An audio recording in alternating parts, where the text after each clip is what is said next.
Assalamualaikum warahmatullahi wabarakatuh. Waalaikumsalam warahmatullahi wabarakatuh. Jadi izinkan kelompok kami untuk mempresentasikan bab 7 software development. Jadi bab ini itu nggak hanya membahas pengembangan perangkat lunak, karena di dalam bab ini nantinya bakal dibahas etika, hukum, dan tanggung jawab sosial tentang software development ini. Jadi kan di era digital, software tuh nggak lagi berdiri sendiri, melainkan menjadi fondasi hampir seluruh aktivitas manusia, mulai dari layanan kesehatan, transportasi, perbankan, sehingga semuanya tuh bergantung pada software. Bahkan pemerintah pun menggunakan software. Jadi nggak mungkin software ini nggak ada dalam aktivitas kita sebagai manusia dalam sehari-hari. Oleh karena itu, kegagalan software itu bukan lagi masalah kecil, tapi bisa aja berdampak luas terhadap masyarakat dan negara ya. Boleh next? Nah, sebelum masuk ke materi yang lebih jauh, jadi izinkan kami untuk memperkenalkan anggota-anggota kelompok dalam kelompok ini. Yang pertama, saya sendiri yaitu Rizky Bintang Fadilah dengan NPM 247828062. Selanjutnya, Saya Akbar Zikrullah dengan NPM 247828035. Dan saya sendiri Zinur Rahmat dengan NPM 24782066. boleh di next. Nah, ada slide awalan ini, slide pembuka. Di sini ada sebuah kutipan nih. Every piece of code carries an ethical way. Jadi kutipan ini tuh menegaskan bahwa setiap baris kode yang ditulis oleh developer membawa konsekuensi moral. Artinya, penulis kode itu harus dapat bertanggung jawab atas kode yang ditulis. Dan artinya ini nggak bisa asal-asalan ya dalam membuat sebuah program. Mentang-mentang nggak diperiksa oleh pengawasnya, jadi developer membuat semena-mena kode tersebut.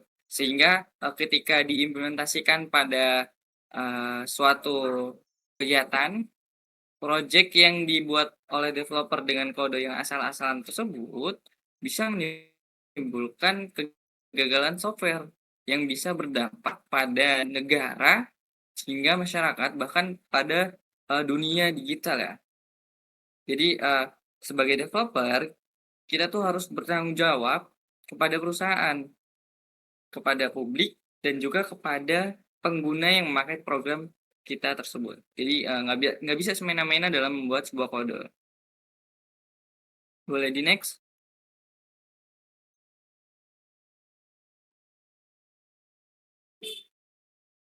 Nah, selanjutnya kita masuk ke pentingnya etika dan tanggung jawab nasional. Pada slide ini itu dijelaskan bahwa software itu kan mengendalikan layanan publik yang sangat vital.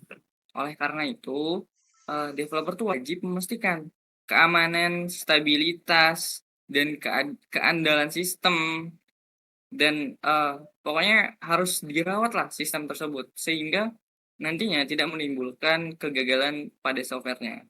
Di Indonesia kita tuh sering mengalami kasus-kasus layanan publik yang mengalami gangguan, lalu error dan segala macamnya ya, seperti server down tuh saat pendaftaran CPNS. Jadi waktu itu kan pernah pendaftaran CPNS tuh, tapi link pendaftarannya itu malah menjadi down, sehingga banyak peserta yang tidak bisa daftar hari itu. Ujung-ujungnya hari pendaftarannya diperpanjang kan.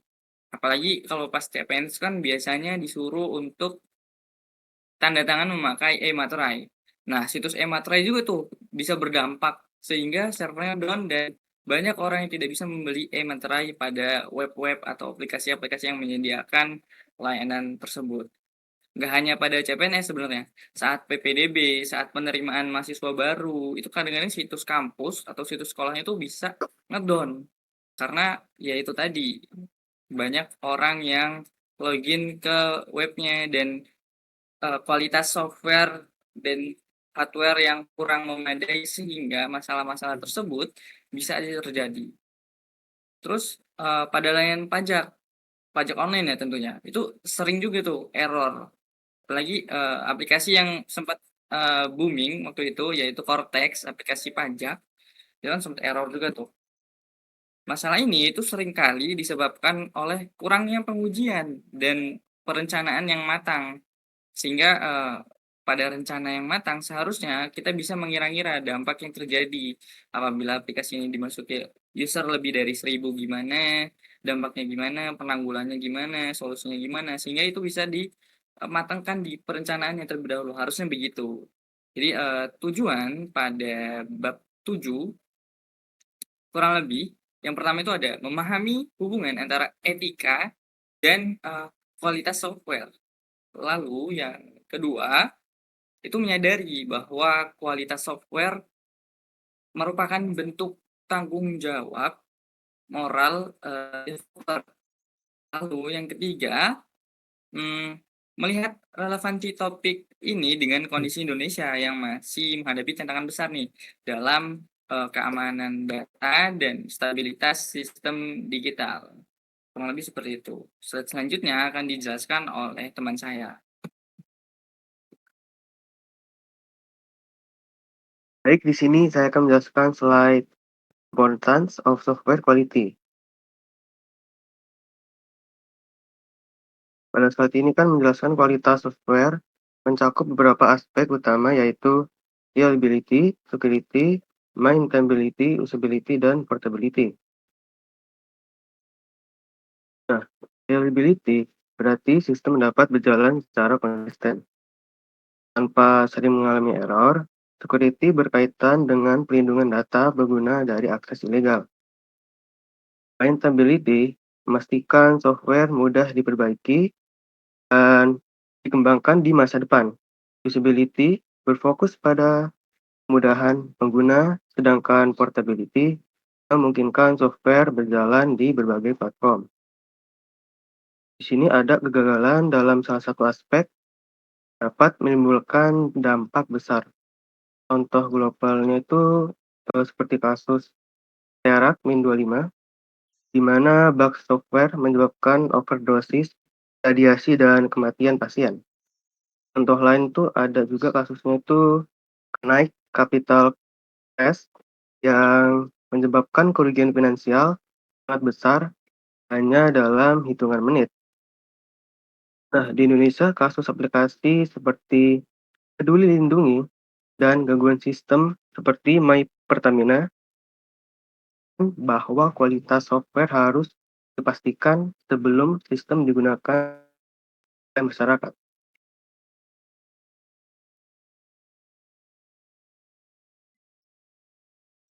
Slide berikutnya,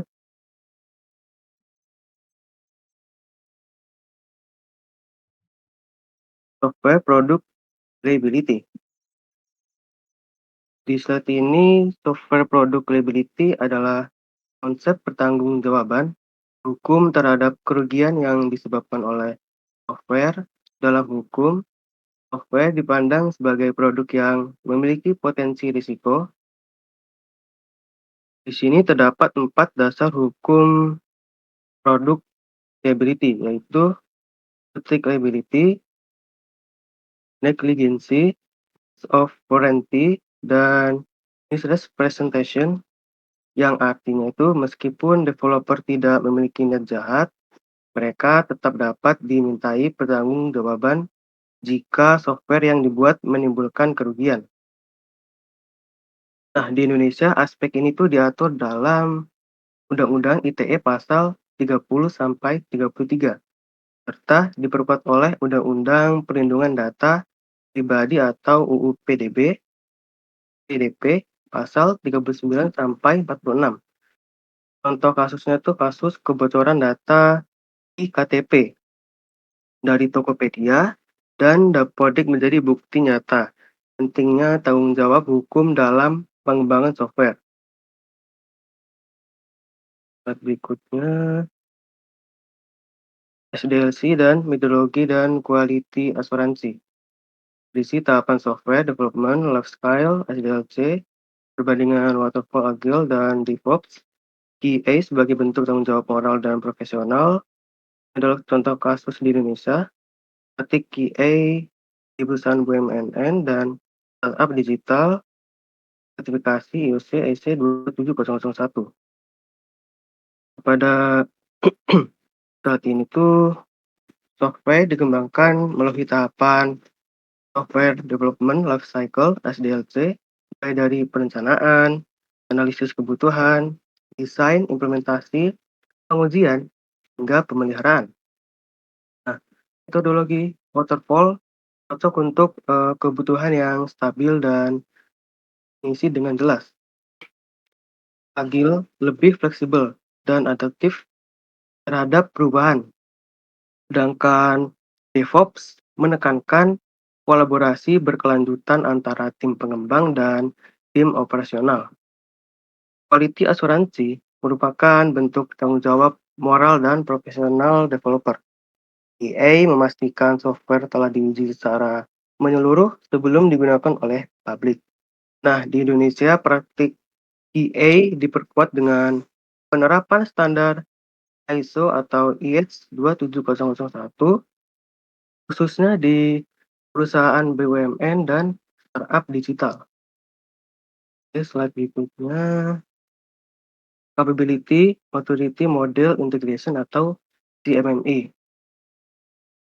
Di sini berisi konsepnya, penting CMMI dalam organisasi global, dan contoh kasusnya. Lembaga pemerintah yang menerapkan CMMI mengaruh terhadap kualitas proyek e-government. Pada saat ini kan CMMI adalah model yang digunakan untuk mengukur tingkat kematangan proses pengembangan software dalam suatu organisasi. Terdapat level kematangan dalam CMMI, mulai dari proses yang tidak teratur hingga proses yang teroptimasi. Semakin tinggi level CMMI, semakin matang proses pengembangan software dalam organisasi tersebut. Nah, di Indonesia, lembaga seperti SSN dan Telkom Sigma telah menerapkan CMMI khususnya dalam proyek e-government. Penerapan CMMI berpengaruh besar terhadap kualitas, konsistensi, dan kepercayaan publik terhadap sistem digital pemerintah. Oke, slide berikutnya akan dijelaskan oleh rekan saya. Oke, baik teman-teman.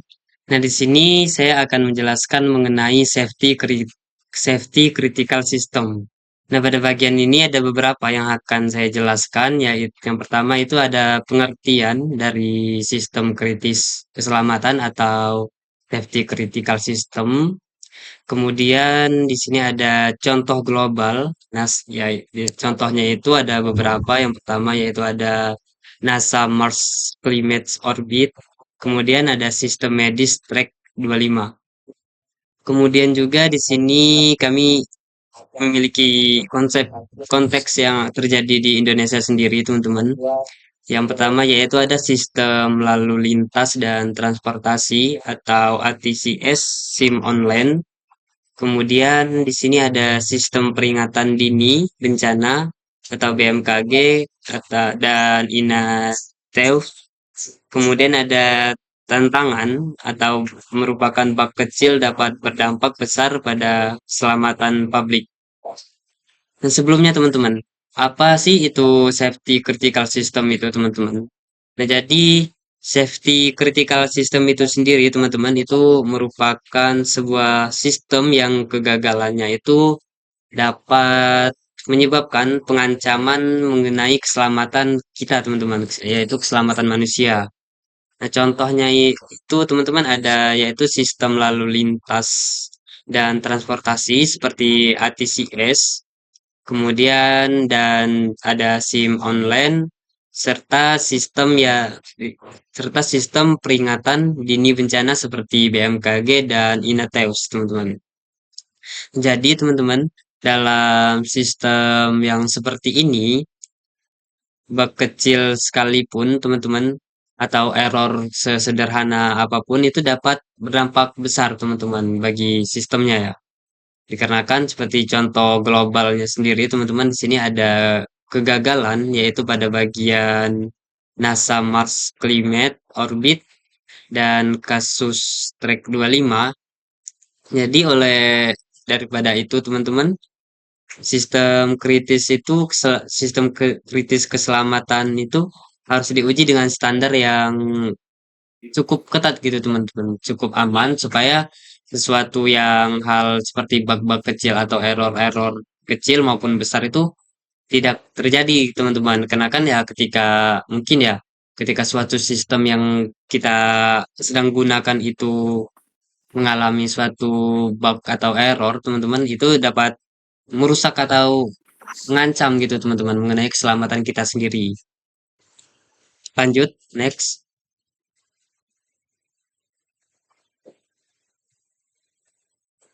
Nah, kemudian di sini ada ISO 9001 dan VMEA, teman-teman. Jadi pada slide ini, di sini ada ISO 9001, teman-teman. Ya, yang di sini ada proses konsisten, terdokumentasi, perbaikan kelanjutan. Karena kemudian ada VMEA, di sini merupakan identifikasi kegagalan seperti severity, okurensi, kemudian ada detection itu RBN teman-teman. Dan ada konteks Indonesianya juga, yaitu digunakan di perbankan, fintech, akademik, dan layanan publik digital. Jadi ISO 9001 ini teman-teman, di sini dia ini menekankan mengenai pentingnya proses yang konsisten teman-teman. Jadi konsisten, terdokumentasi, dan berorientasi pada perbaikan berkelanjutan teman-teman. Sedangkan untuk VMEA yang sendiri itu atau Failure Mode and Effect Analysis di sini digunakan untuk mengidentifikasi suatu potensi kegagalan sebelum kegagalan tersebut terjadi teman-teman. Jadi dengan menganalisis tingkat keparahan, kemungkinan terjadi kegagalan itu teman-teman dan kemampuan yang deteksi. Kemudian teman-teman di sini ada konteks Indonesia sendiri teman-teman. Nah, di Indonesia ISO 9001 dan VMEA di sini nih banyak digunakan di sektor-sektor seperti perbankan, fintech, akademik, dan layanan publik digital untuk meminimalkan risiko kegagalan sistem teman-teman. Kemudian next.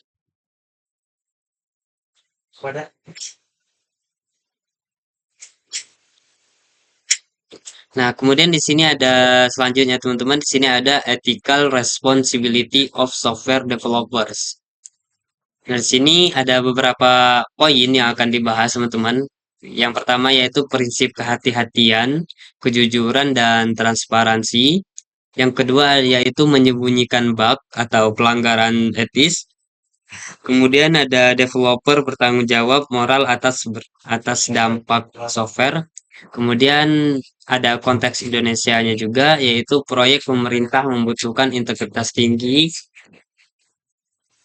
Kemudian komunitas open source menjunjung keterbukaan, teman-teman. Jadi, nah, developer ini sendiri, teman-teman, di sini memiliki tanggung jawab etis untuk supaya bersikap jujur, transparan, dan berhati-hati dalam mengembangkan suatu software, teman-teman. Kemudian yaitu menyembunyikan bug atau mengabaikan suatu resiko demi kepentingan tertentu, itu tuh merupakan sebuah pelanggaran etis. Kemudian developer bertanggung jawab secara moral atas dampak software yang mereka buat sendiri, teman-teman. Kemudian untuk di konteks Indonesianya sendiri itu teman-teman, proyek pemerintahan membutuhkan integritas tinggi, sedangkan sementara komunitas open source menjunjung tinggi keterbukaan dan kolaborasi teman-teman. Next.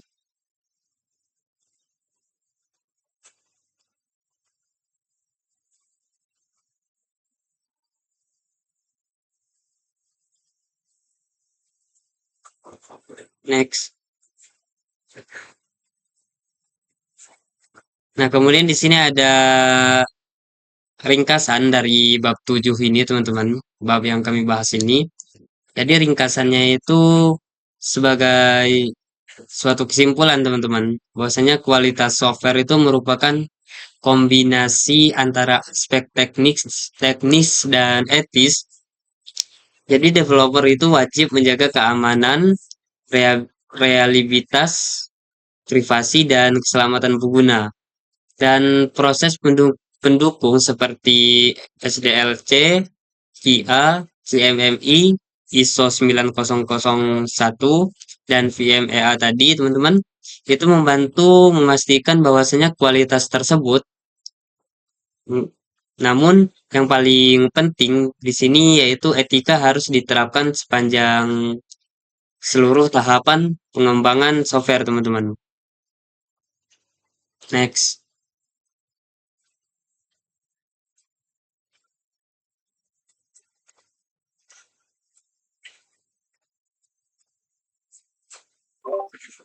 Oke, baik. Sekarang kita sampai pada sesi diskusi. Jadi langsung saja ya kita ke pertanyaan yang pertama. Di sini ada pertanyaan nih. Apa tanggung jawab etis developer jika software menimbulkan kerugian publik? Untuk jawabnya gimana teman-teman, ada yang ingin menjawab pertama?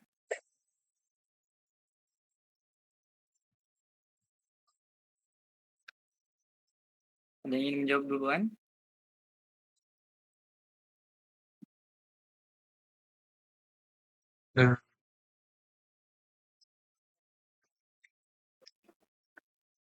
Mungkin dari saya dulu ya.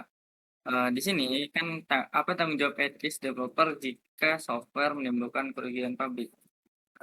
Mungkin di sini tergantung pada kerjasama yang dilakukan developer dengan sebuah perusahaan, atau developer tersebut bekerja sama dengan sebuah ya kantor lah.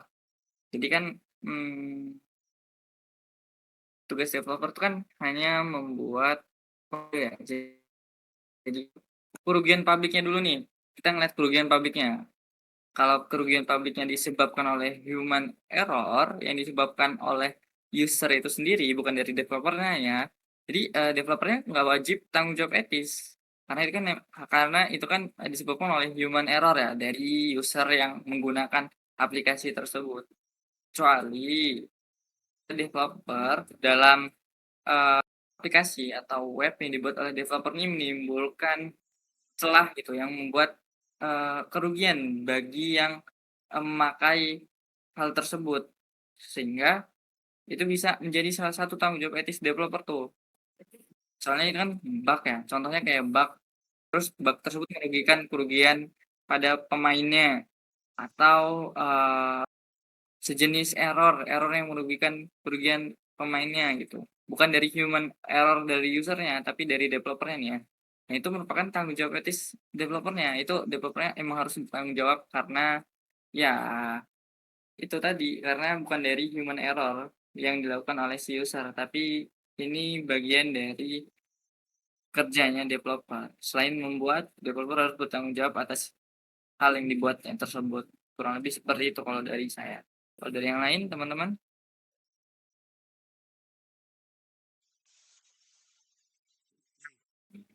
Ada yang ingin Oke, mungkin menambahkan?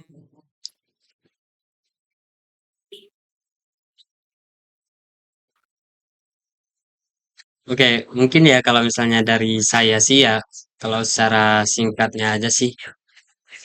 Jadi, apa tanggung jawab etis developer jika software menimbulkan kerugian publik ya, teman-teman?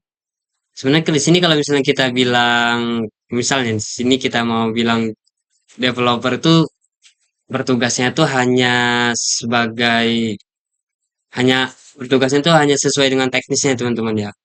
Jadi kan di sini ya, developer itu kan menurut saya di sini bertanggung jawab secara moral dan juga etis ya, teman-teman. Jadi dan profesional itu untuk memperbaiki dan mencegah suatu kerugian lanjutan, teman-teman. Jadi Misalnya nih, terjadi software itu menimbulkan kerugian publik, teman-teman. Jadi menurut saya ya, untuk sebagai developernya sendiri, teman-teman sebagai mungkin sebagai pendirinya ya, ya di situ harus bertanggung jawab sesuai mestinya menurut saya, teman-teman. Jadi kalau misalnya apa kerugian yang dialami oleh publik, ya itu mereka harus mereka perbaiki untuk kedepannya gitu.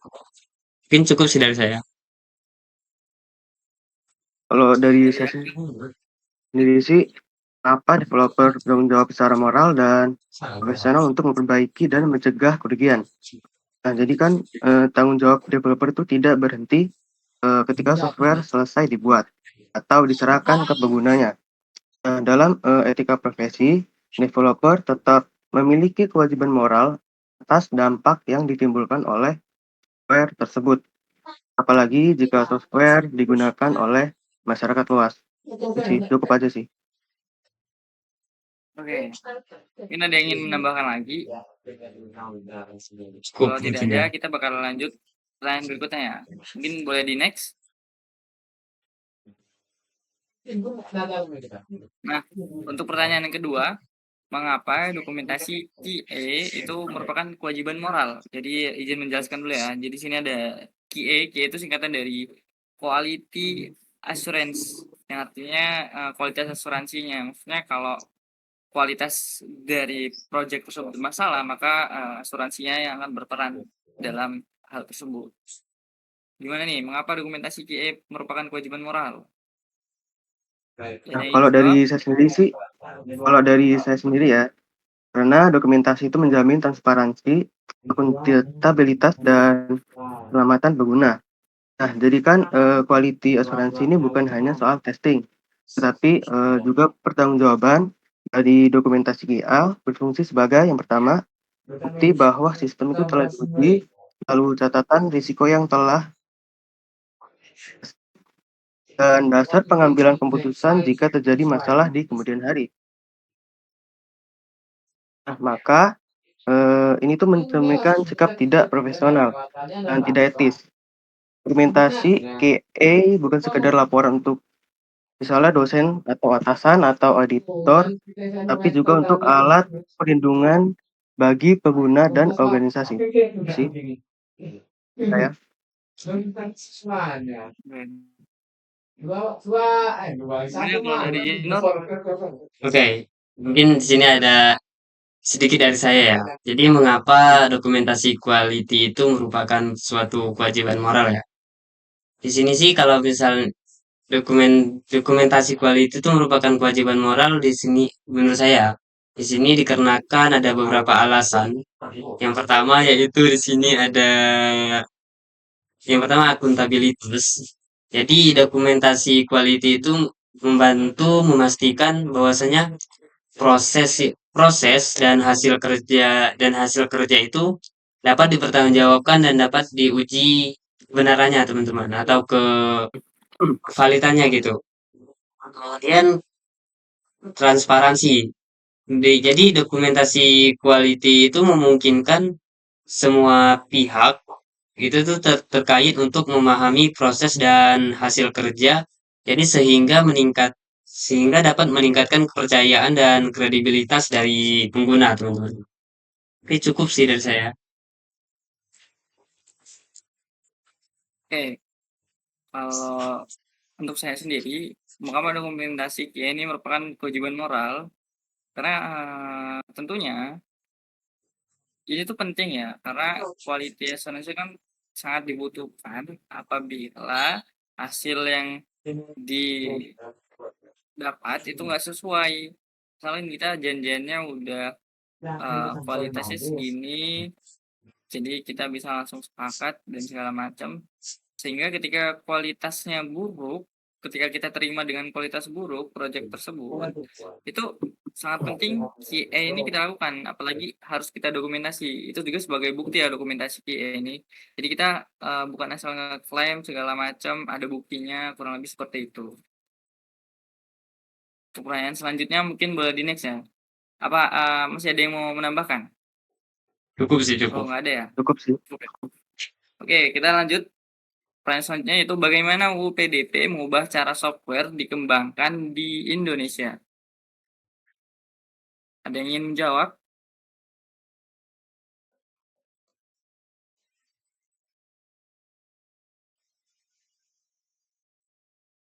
Mungkin dari Akbar atau Zinur, Ide saya dulu ya.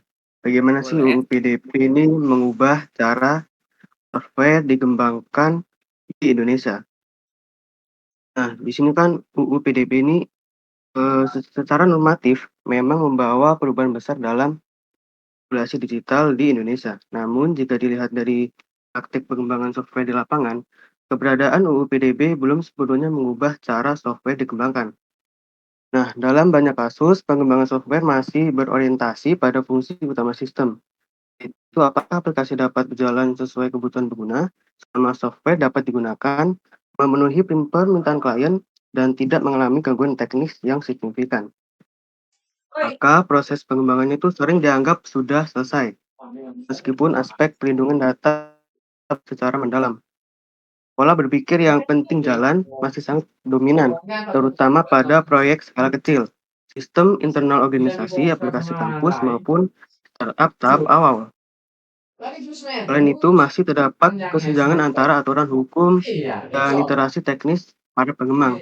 Banyak developer memandang UU BDP sebagai urusan bagian legal, manajemen, atau kebijakan perusahaan, bukan sebagai bagian integral dari proses software.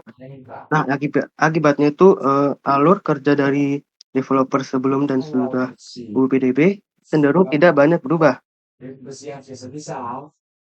dikumpulkan, disimpan, dan digunakan tanpa perencanaan matang terkait batasan akses, masa simpan data, atau mekanisme penghapusan data. Selama aplikasi berfungsi dengan baik dan belum menimbulkan masalah hukum, developer seringkali merasa tidak ada urgensi untuk mengubah pendekatan pengembangan yang sudah biasa mereka lakukan gitu. Itu sih kode saya.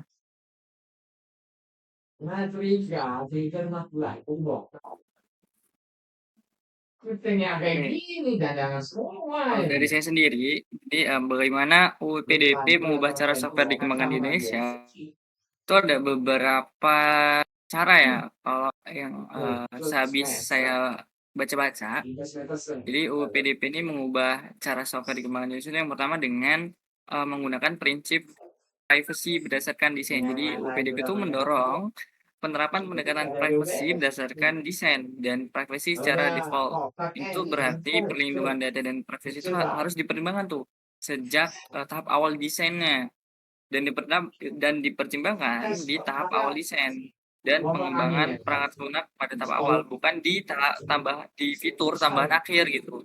Jadi harus dipikirkan matang-matang ketika ingin merencanakan sebuah desain, itu harus memperhatikan privacy ya khususnya. Harus dipikirkan secara matang-matang pada awal pengembangannya. Lalu selanjutnya mungkin ada akuntabilitas dan transparansi. Jadi pengembang perangkat lunak itu harus memastikan bahwa sistem mereka tuh mendapat transparansi dan akuntabilitas atas cara data ditangani, sehingga pemerintah tuh tahu gimana datanya bakal diolah. Kurang lebih seperti itu. Untuk dari Jinur, ada yang ditambahkan atau dijawab? Oke, saya ada tambahan sedikit ya dari saya. Jadi, bagaimana UU PDP mengubah cara software dikembangkan di Indonesia ya. Jadi UU PDP itu sendiri teman-teman atau Undang-Undang Perlindungan Data Pribadi itu. Jadi menurut saya mengubah cara software dikembangkan di Indonesia itu dengan cara menekankan bahwasanya pentingnya mengenai keamanan data dan privasi pengguna, teman-teman. Jadi pengembangan nah jadi mengenai pengembangan itu teman di Indonesia dengan menekankan pentingnya keamanan data itu teman-teman. Jadi pengembang software ini harus memastikan bahwasanya data dari pengguna itu dikumpulkan, kemudian disimpan dan diproses dengan aman dan secara transparan teman-teman. Jadi ini berarti bahwasanya mereka tuh harus menerapkan bahwasanya langkah-langkah dari keamanan seperti enkripsi, kontrol akses, dan pemantauan suatu aktivitas di suatu data itu, teman-teman. Nah, jadi selain itu, pengembang software itu juga harus memperoleh mengenai persetujuan dari pengguna sebelum mengumpulkan data pribadi, teman-teman. Dan juga memberikan hak kepada pengguna untuk mengakses, memperbaiki atau menghapus data mereka secara semau-mau mereka gitu loh. Kan data mereka pribadi ya mereka diberikan kebebasan gitu untuk memodifikasi data-data tersebut. Jadi menurut saya dari cukup sih segitu. Oke,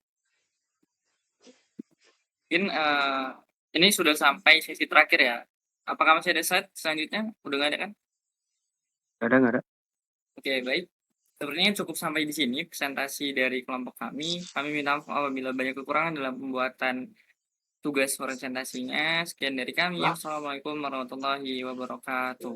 Waalaikumsalam warahmatullahi Waalaikumsalam wabarakatuh. warahmatullahi wabarakatuh.